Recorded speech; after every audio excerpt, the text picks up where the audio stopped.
हमारा next question है class 12th exercise 11.2 का question number 13। Find the shortest distance between the lines. एक line हमें ये दे रखी है और एक लाइन हमें ये दे रखी है, हमें इनके बीच का शॉर्टेस्ट डिस्टेंस फाइंड आउट करना है। तो कैसे करेंगे देखिए, शॉर्टेस्ट डिस्टेंस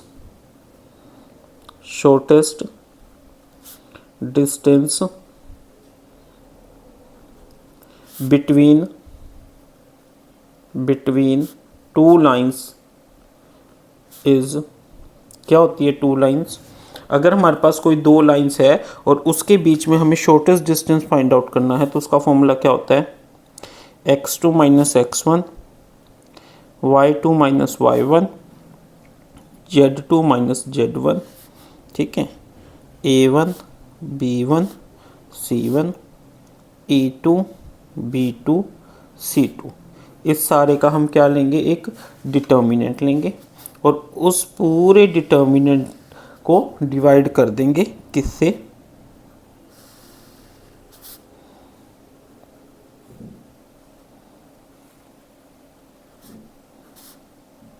ठीक है स्टूडेंट्स, ये फॉर्मूले आपको अच्छे से आने चाहिए। अगर आपको ये फॉर्मूले याद है तभी आप क्वेश्चन कर पाएंगे।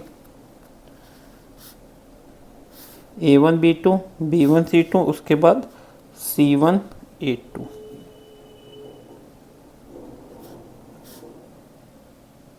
ठीक है स्टूडेंट्स, तो शॉर्टेस्ट डिस्टेंस का हमारा ये फॉर्मूला होगा और इसकी जो वैल्यू है वो क्या होनी चाहिए? पॉजिटिव। तो इस पूरे पे क्या आ जाएगा? मोड आ जाएगा।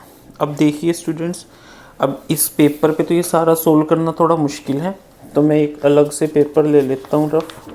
ठीक है, उस पर हम इसको करेंगे।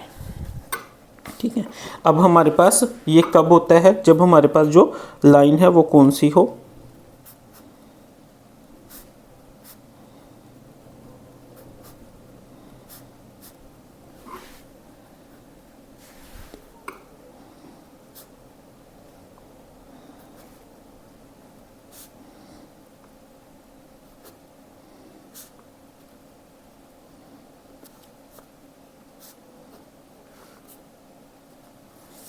ठीक है स्टूडेंट्स, एक लाइन हमारी ये है, एक लाइन ये है, इन दोनों के बीच का शॉर्टेस्ट डिस्टेंस का फॉर्मूला ये है।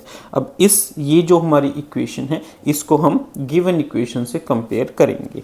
देखिए ये x+1 है तो इसको मैं क्या लिख सकता हूँ? -1/7।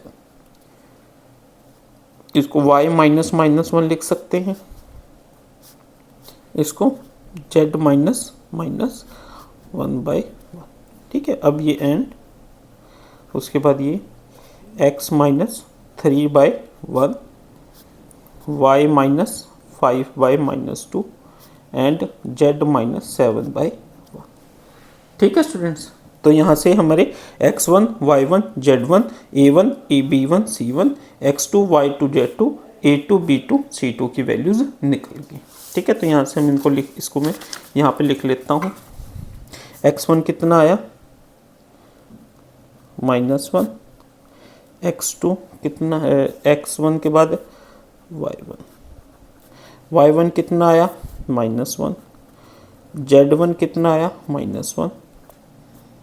ठीक है, a1 कितना आ गया? a1 ये रहा 7, b1 -6, c1 ये वाला 1। उसके बाद x2 कितना आ गया? 3, y2 कितना आया? 5, z2 कितना आया? 7, a2 कितना आया?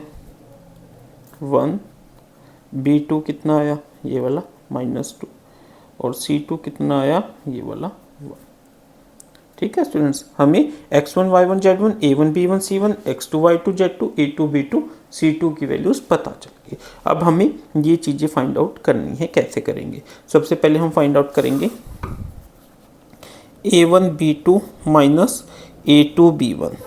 ठीक है, का स्क्वायर, ये किस स्क्वायर भी बाद में करेंगे। a1 b2 minus a2 b1। a1 कितना है?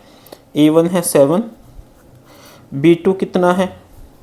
-2, माइनस a2 कितना है? a2 1, B1 कितना है -6, तो किसका इक्वल हो गया -14 माइनस माइनस माइनस +6, ठीक है। -14 + 6 इज इक्वल टू -8, -8 और -8 का स्क्वायर कितना हो गया 64, ठीक है स्टूडेंट्स। तो हमारे पास एक नंबर क्या आ गया 64 आ गया, ठीक है। अब नेक्स्ट हमें क्या करना है, देखिए B1C2 माइनस B2C1, B1 कितना है -6, C2 कितना है 1, माइनस B2 कितना है -2, C1 कितना है, ये किसके इक्वल आ गया -6 माइनस माइनस प्लस 2 1 जा 2 इज योर -4, और -4 का स्क्वायर क्या हो जाएगा आपका 60, ठीक है स्टूडेंट्स।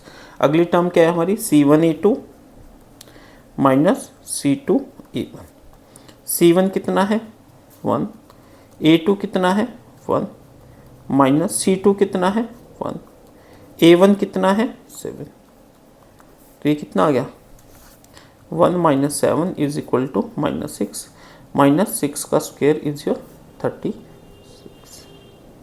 ठीक है स्टूडेंट्स। अब हमने इन सबको ऐड कर दिया, तो हमारे पास ये कितना आ गया 160, ठीक है। टोटल कितना आ गया ये हमारा सोल्व करके 160, ठीक है स्टूडेंट्स। फर्दर करते हैं इसको यहाँ से हम इसको लिख लेते हैं, ठीक है। और हमें क्या चाहिए इसका पूरे का, ये इसका ऐड आ गया, तो ये हम क्या कहेंगे this denominator is equal to √, ठीक है। अब हम न्यूमरेटर फाइंड आउट कर लेते हैं, ठीक है। ये वाली टर्म हमने सारी फाइंड आउट कर ली, ये कितनी सोल्व करके आई √116। आपको ये सारे स्टेप्स करके दिखाने हैं, ठीक है स्टूडेंट्स। समझ आ गया, ये डिनोमिनेटर हमने अलग से सारा सोल्व आउट कर लिया, ठीक है। इनको ऐड कर दिया, ऐड करके पूरे का √ ले लिया। अब हम न्यूमरेटर फाइंड आउट कर लेते हैं। न्यूमरेटर क्या है हमारा x2 माइनस x1, पहले x2 माइनस x1 करते हैं। x2 कितना है 3 माइनस x1 कितना है -1, तो ये कितना हो गया 3 + 1 इज इक्वल टू 4। उसके बाद y2 माइनस y1 कर लीजिए, क्या आ जाएगा y2 कितना है 5 माइनस y1 कितना है -1, that is your 5 + 1 is equal to 6। Similarly z2 minus z1 कर लीजिए, z2 कितना है हमारा 7 माइनस z1 कितना है -1, तो ये कितना हो गया 7 + 1 इज इक्वल टू 8। तो हमने न्यूमरेटर पे क्या करना है x2 माइनस x1 यानी 4, y2 minus y1 is your 6, z2 minus z1 is your 8।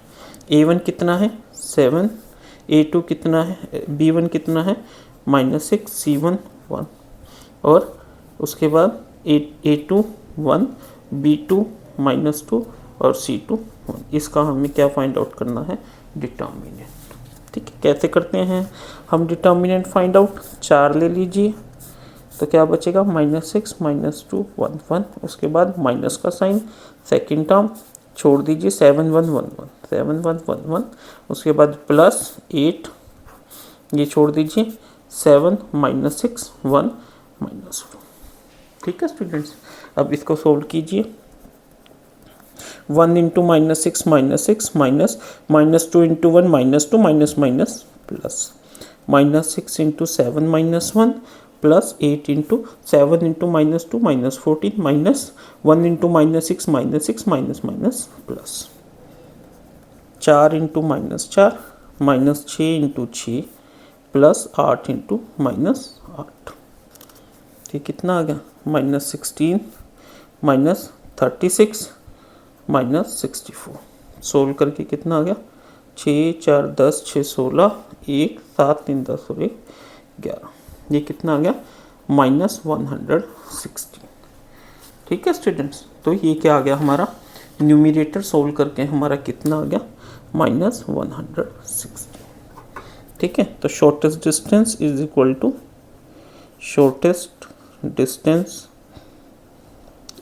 To